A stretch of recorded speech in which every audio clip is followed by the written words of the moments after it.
All right. So, first off, though, happy birthday. Thank you. Yeah. Yeah. I hope you're having a good day. Okay. You're good. So, Joe, I guess my first question is probably the most obvious is how have things, if anything, how have things changed since all of this started with the pandemic for you? Um, Not as much as people. I'm a pharmacist, so essential employee. My hours have been shortened a little bit, but I Really? still have a somewhat similar schedule, still going to work. Um, the kids only go to daycare when I have to work, so that's kind of changed.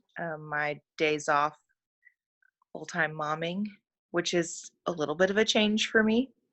Uh, my husband's schedule has also changed. He's kind of in an 8 to 5 position now. So it's a lot more at home changes rather than job changes. Yeah. So it's a lot more family time. A lot more. Yeah. That's how. Yeah. Same here. Get to hang out all day. Yeah.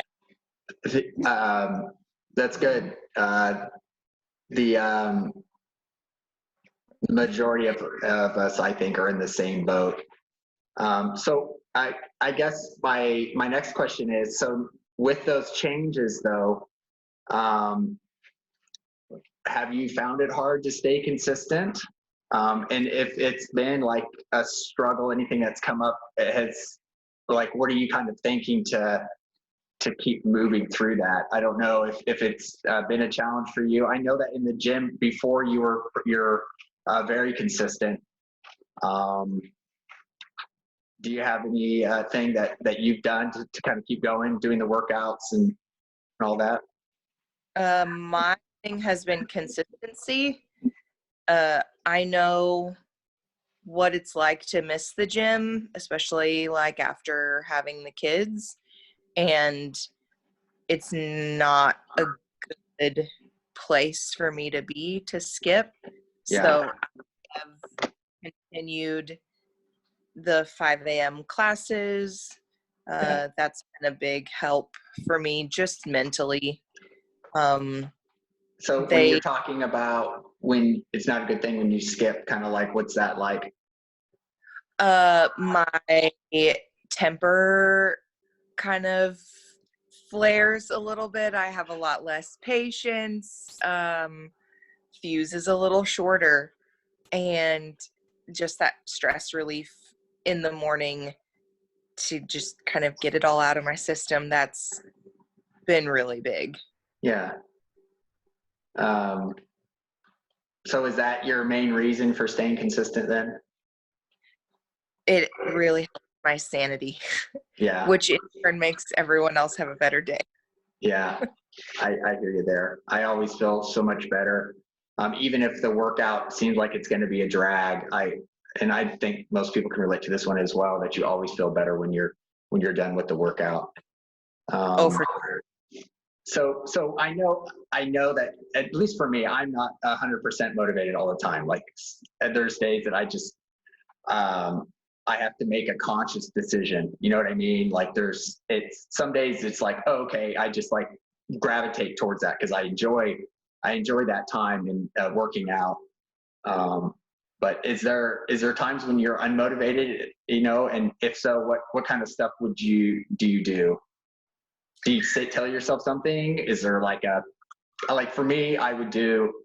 I remember I was doing the Iceland training, and I would listen to David Goggins for like 10 minutes, and he has like 2 minute videos, and I would just listen to him. He's angry. Some of this stuff doesn't make sense, but a lot of it's just like it got me hyped just for a little bit, just enough to get my shoes on. And then once I got my shoes on, I would set off. So that's my thing. I didn't know if there was something like you have like something in your head that you're like, I'm just gonna, you know?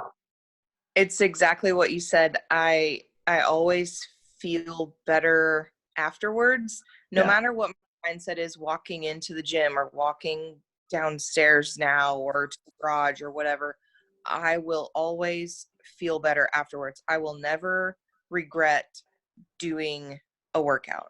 Yeah. Yeah. And like I said, it helps my patience, it helps my temper, which in turn, helps my day, it helps my kids, it helps my patients at work. Um, Yeah. and so I have a hard time finding a negative aside from lack of sleep, but Yeah. You're a consistent 5 a.m.er. So I am. I always applaud you guys, my 5 a.m.ers, my 6 a.m.ers, because I know how uh, it can be tough sometimes to get up and get going. Like there's got to be something there. So I really appreciate it. You guys are able to get up and do that. And Um, it's a routine now. I've been going to 5 and 6 a.m. really since I started at the gym. yeah. Yes, you have. Yeah. And that's been quite a few years. Quite a few. So yeah, so it's now ingrained. It's now There's no going back. So last thing, Jill, I know that you recently started back in on your nutrition stuff. How's that been going? And if has anything kind of shown up that's been preventing you from tackling that, whether it's stuff in your day or I have actually had to make some changes because of the scheduling going on. I have a hard time cooking and prepping with the kids at home. yeah. And so that's been a little bit of a challenge. So what have you done to kind of tackle that? When Clint gets home, I say, here's the kids, give me an hour. Then I kind of go from there. Whatever I don't get done in that hour, I do after they go to bed. So it's a little bit more of a workaround. Yeah, There's really no trick aside from just if I want the results, I have to do the work.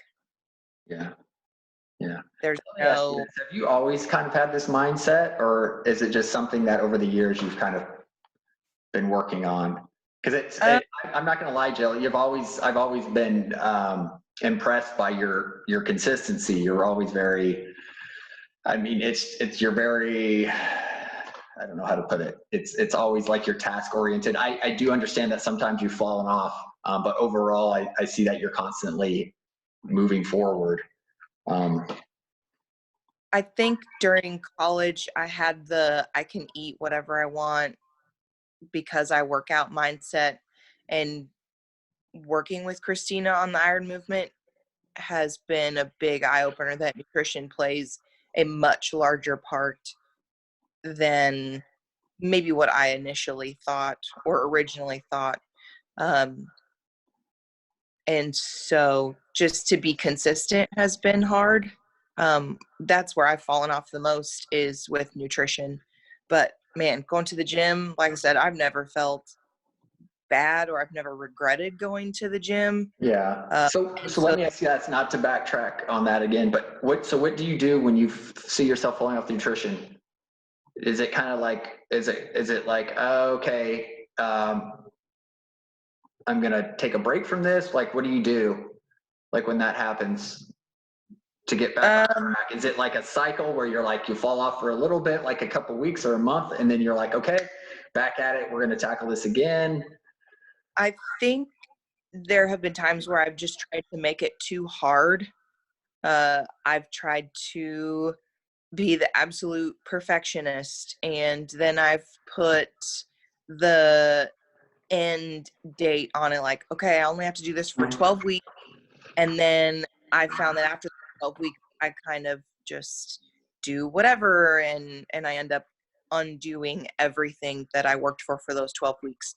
So, let's say the last one I did right after Madeline was born, I didn't really put a 12-week cap on it.